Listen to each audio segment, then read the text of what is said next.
Hi, everyone.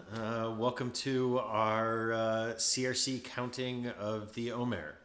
So every night during the counting of the Omer, just let me turn that volume up a little bit. Every night during the counting of the Omer, one of the five rabbis at CRC comes on Facebook Live at 8:30 p.m. Central Time to count the Omer together as a community. So I thought maybe tonight, before we actually counted the Omer, before we sang a few songs, what we would do is talk about what is the Omer. So it actually goes back thousands of years. Really, we're talking the time of biblical Jews.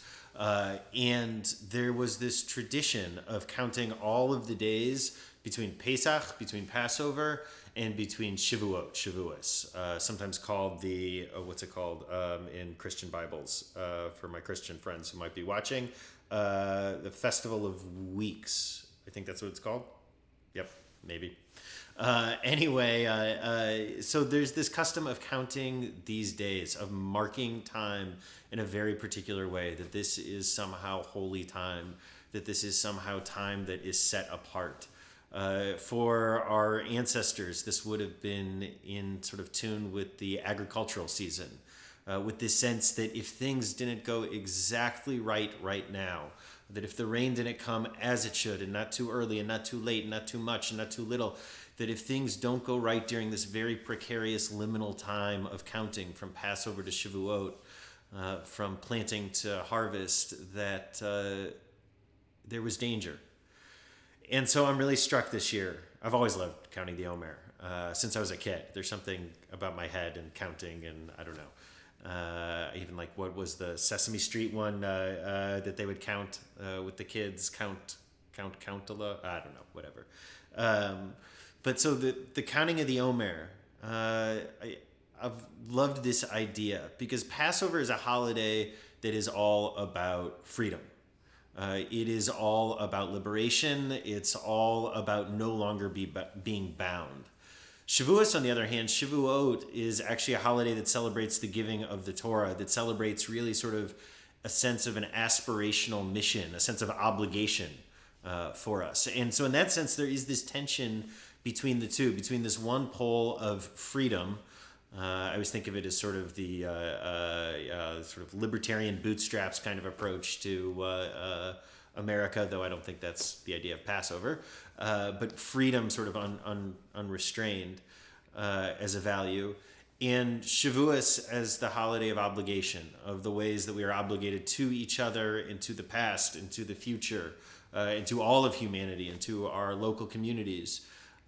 So for me, this time of going between Pesach and Shavuos, this time of counting the Omer, is really about looking within myself and doing the self work of seeing the ways that I am too stuck on my own freedom and not committed enough to a sense of obligation towards the rest of the world.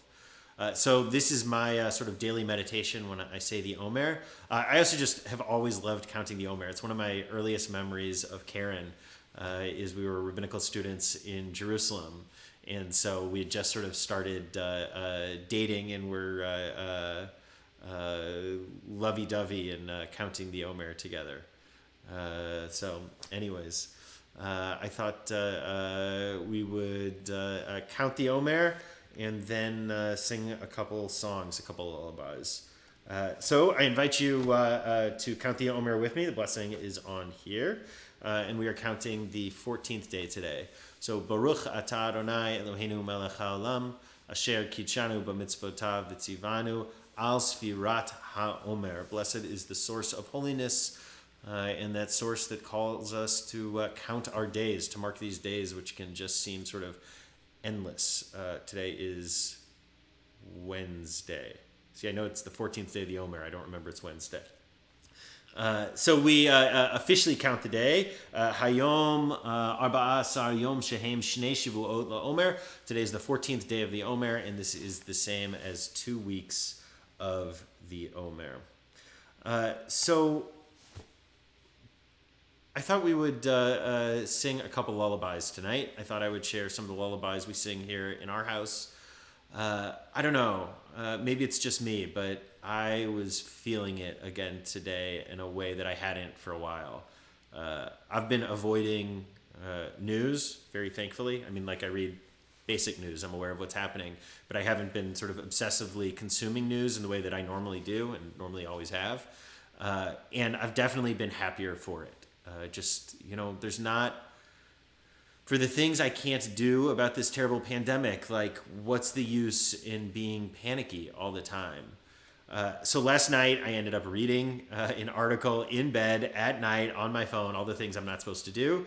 And it was actually a great article in The Atlantic looking at treatments for COVID and potential sort of treatment avenues and how it works. And right in the middle of it, sort of random, was a reference to celiac disease and that it places you in a more likely category for serious complications. And like, I have celiac disease. And that's all it took, like for me to go from having been really at a pretty good normal, like I had achieved a new normal somehow by closing off the outside world to a level. That's all it took to shatter it and go back to sort of anxiety and panic and all those things. So I'm doing better today. Probably didn't get as much sleep last night as normal. But what a crazy world we're living in. So I thought appropriate to this, I would sing a couple of lullabies for tonight and invite you, if you know them, to sing along with me.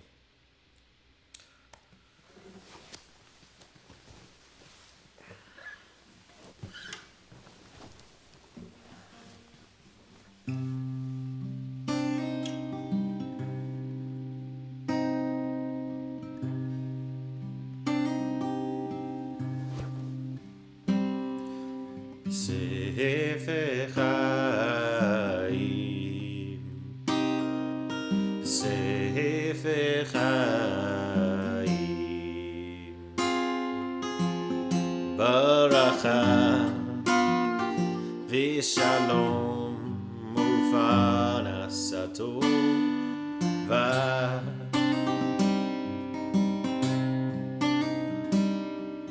Sefer Chaim,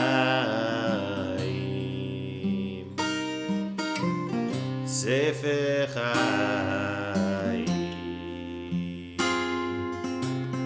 Baracha v'shalom u'parnasa tova.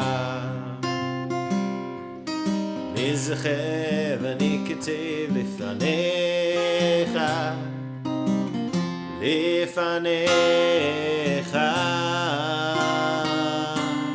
נזכר ונכתב לפניך, לפניך, ספר חיים,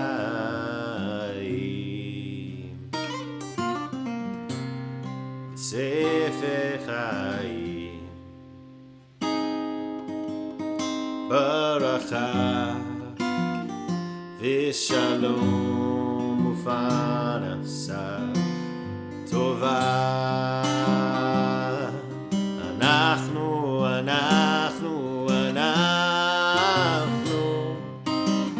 וכל עמך בית ישראל, לחיים טובים ולשלום. יררה יררה יררה יררה יררה יררה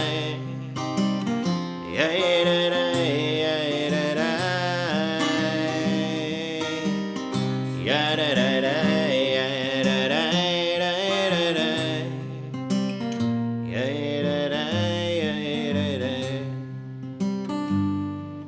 בספר חיים, ספר חיים, ברכה ושלום ופרנסה טובה. So that's the lullaby I've sung to my twins since they were born. It's the Blessing for Peace, or it's an excerpt from the Blessing for Peace from the High Holy Day Liturgy. So this is a part of the evening Shema.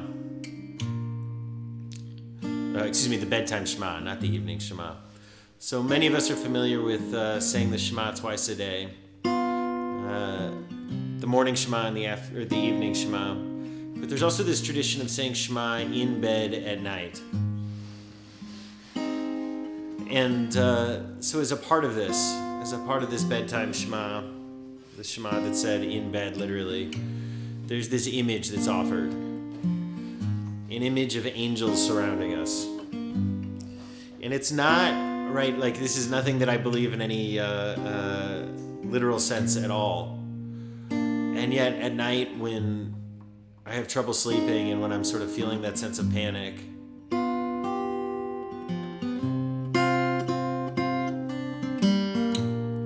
there's something about this image that comforts me. B'Shem Hashem, in the name of the name, Elohei Yisrael, divine, Mimini Michael, to my right is Michael, the angel, Smoli Gavriel, and to my left is Gabriel. This is where we got Gavi's name from, actually from this song. Lifanai Uriel, in front of me Uriel, Macharai Raphael, and behind me Raphael, the Al Roshi Shchinatel, and upon me the compassionate, empathetic sense of the universe. Hashem, Hashem, Elohei Yisrael. Mimini Michael Smoli Gavriel Lefanai Uriel Umacharai Raphael Ve'al Roshi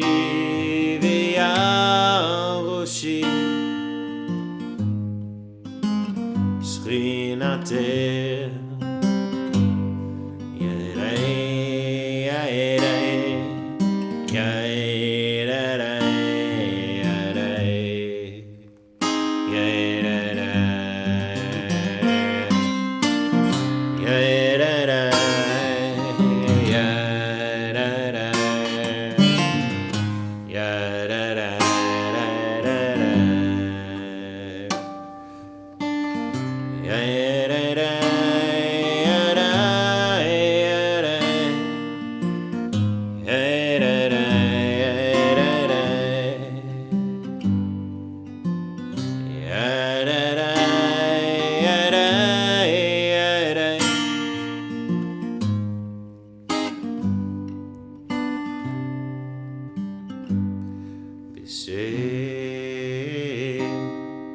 Hashem, Elohei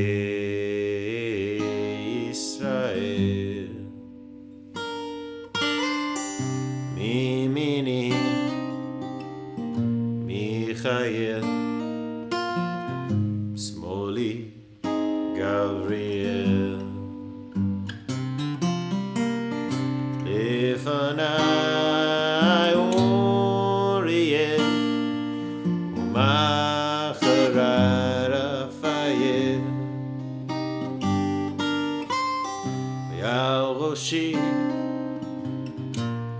Ve'al Roshi Shchinater. Laila Tov, everyone. Take care of yourselves. Take care of each other.